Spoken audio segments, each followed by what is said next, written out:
Est-ce que juste je souris et tout sur les... Là, c'est bon, la dernière, c'est la... En décembre... Je refais. Je refais où? Angoisse. Je m'appelle Emma, j'ai 23 ans et je suis partie en service civique en décembre 2021. J'étais âgée de 21 ans. Je suis partie en Équateur, sur l'île de Muisne, pour une durée de 7 mois. J'ai terminé mon année scolaire, j'ai eu ma licence en sciences de l'éducation et j'ai postulé pour un master. Il y a eu une erreur administrative et j'ai été refusée. Ça a été un peu un drame. Et ce qui s'est passé, c'est que je me suis baladée sur Internet, notamment sur le site du service civique, et je suis tombée sur l'annonce d'un service civique en Équateur. J'ai passé le premier entretien. J'ai finalement été acceptée en master. C'est là que je me suis mis en tête de faire ce volontariat, alors qu'à la base, j'avais ma place. Et moi, je m'étais vraiment mis en tête que j'allais partir, donc j'ai entamé les démarches pour partir. Ma belle-mère étant très aventurière et aimant beaucoup voyager, elle était totalement partante pour ce projet. Elle trouvait que c'est une super belle opportunité, une très belle mission. Ça a été un booster pour moi. Ça a été vraiment celle qui a fait que je me suis dit « Ok, j'y vais, je prends confiance en moi et je pars ». Au moment où j'ai été acceptée pour faire ce volontariat, j'ai été un petit peu paniquée. Et ça a été 2 mois de stress. Est-ce que j'y vais? Est-ce que j'y vais pas? Ça a été assez difficile pour moi. Et finalement, ce qui a fait, l'élément déclencheur qui a fait que j'ai réussi à partir, c'est que je me suis dit « Je signe pour 7 mois, mais finalement, si quelque chose ne se passe pas bien, j'ai le droit de rentrer.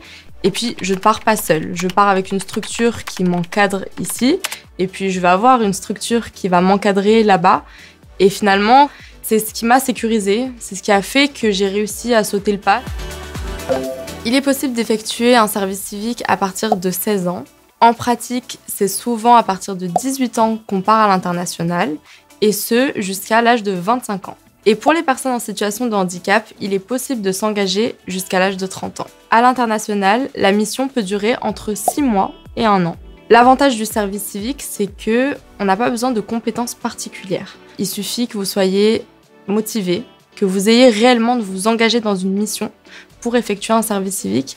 Et puis là-bas, vous développerez des compétences.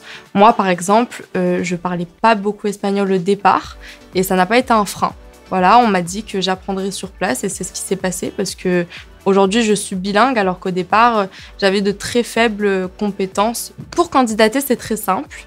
Il faut te rendre sur le site du service civique ou sur le site de France Volontaire, sur lesquels tu vas trouver diverses offres de mission pour lesquelles tu vas postuler. On te demandera d'expliquer pourquoi tu souhaites t'engager et pourquoi tu as choisi cette mission. Si tu as la chance d'être sélectionné, tu seras contacté par l'organisme d'envoi qui effectuera avec toi une préparation au départ.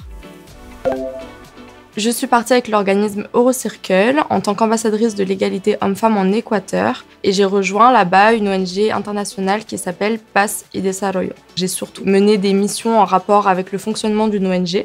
Après, une nouvelle mission a commencé, c'était prévention de la violence de genre.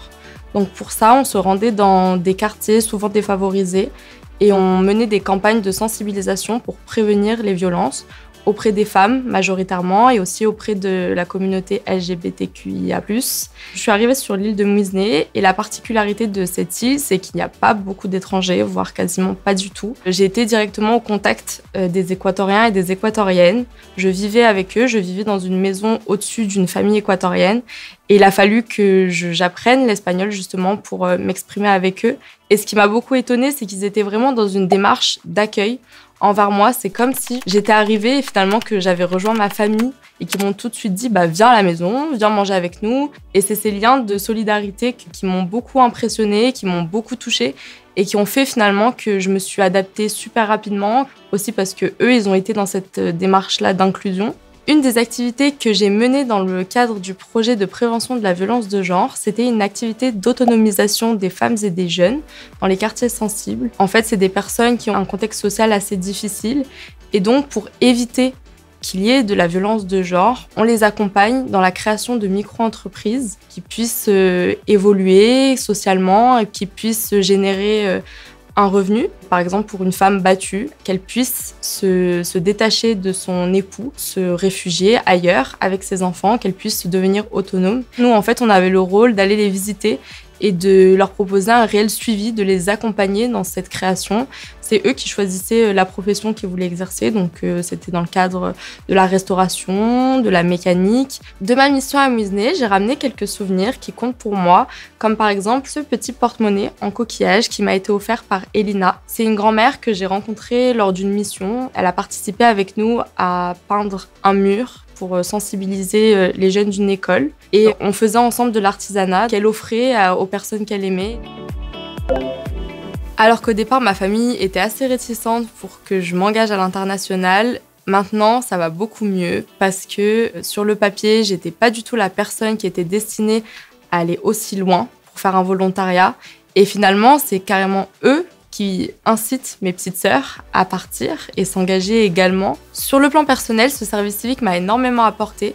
Parce qu'au départ, j'étais quelqu'un d'assez timide, j'étais assez introvertie, j'avais du mal à m'ouvrir et puis à prendre la parole, par exemple, en public.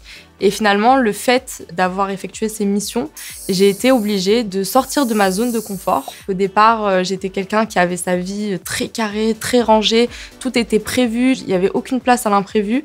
J'ai appris à beaucoup plus relativiser, que la vie, c'était pas un long chemin tranquille et que finalement, il y avait parfois des autres opportunités, que en plus de l'autoroute, il y a aussi des nationales et que les nationales peuvent être aussi très belles à emprunter.